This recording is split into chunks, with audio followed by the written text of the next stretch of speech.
Imagine you are standing in front of your home. You have served your country for decades. Then one afternoon, armed men drive past your gate, firing bullets.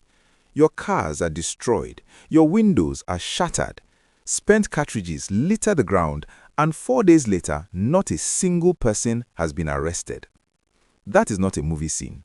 That is what reportedly happened to Chief John Odigie-Oyegun, former governor of Edo State and former national chairman of the APC, on Tuesday, February 24, 2026. And he was not the only one in danger that day. Peter Obi, Odigie-Oyegun, and other leaders of the African Democratic Congress were reportedly attacked by suspected thugs during political activities in Benin City. The event was the formal declaration of Olumide Akpata into the ADC. Akpata, you may recall, was Labour Party's governorship candidate in Edo during the 2024 election. Now let us slow down and look carefully at what happened, because the details matter. Speaking on Channels Television, Akpata revealed that he and Peter Obi separately received intelligence warnings that their venue would come under attack. Labour Party members had gathered at the ADC Secretariat on Ugbelaka Street for a ceremony. As it proceeded, they were advised to speed things up. The event was hurriedly concluded and leaders were escorted to Chief Oyegun's residence to address the press. Shortly after their departure, armed men attacked the Secretariat. Akpata said his cousin narrowly escaped being hit by a bullet. But the danger did not end there. What happened next is even more alarming. Akpata said gunshots were later fired near Oyegun's residence in the government reservation area where he and Obi had relocated. He said they were standing at Oyegun's door about to take pictures when serious gunshots erupted. Security personnel forced them back inside because the bullets were dangerously close. When it was later deemed safe, they found spent cartridges outside and parked vehicles had their windshields shattered. Photographs showed bullet marks on the gate of Oyegun's residence. Peter Obi stood at the scene and spoke. Pointing to the bullet-riddled gate, he said, "This is where our democracy has reached," and pledged that it cannot continue. If this story is hitting you hard, take a moment to like this video and subscribe. Sharing this helps it reach more people who care. Now, how have different sides responded? Because what leaders say and do not say in moments like this matters greatly. The Edo State Police Command confirmed the attack. The Commissioner of Police ordered a full-scale investigation, but as of today, 4 days later, no arrests have been publicly announced. Chief Odigie-Oyegun himself expressed doubt over the ability of the police to apprehend the gunmen. When a former governor openly says he does not believe the police can deliver justice, that is a statement about trust in our institutions.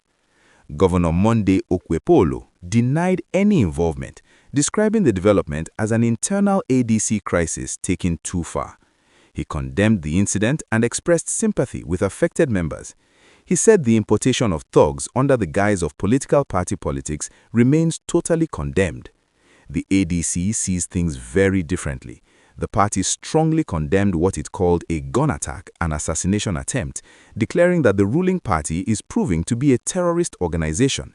The ADC accused the governor of making inflammatory statements that heightened tensions, alleging he had earlier said he would not guarantee Peter Obi's safety in Edo State. The ADC also announced plans to file a suit against the APC at the ECOWAS Court of Human Rights. These are claims and counterclaims. It is important that we do not treat either side's account as final truth until a proper investigation is complete. Are you still with me? Good, because the wider reaction tells us something important.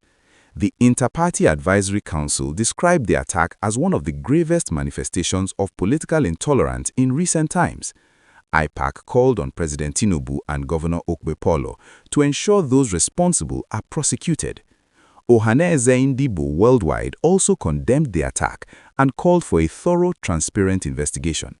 The Edo PDP alleged that recent public accusations linking the ADC to cultism may have inflamed tensions, describing the sequence of inflammatory rhetoric followed by reported armed intimidation as deeply concerning.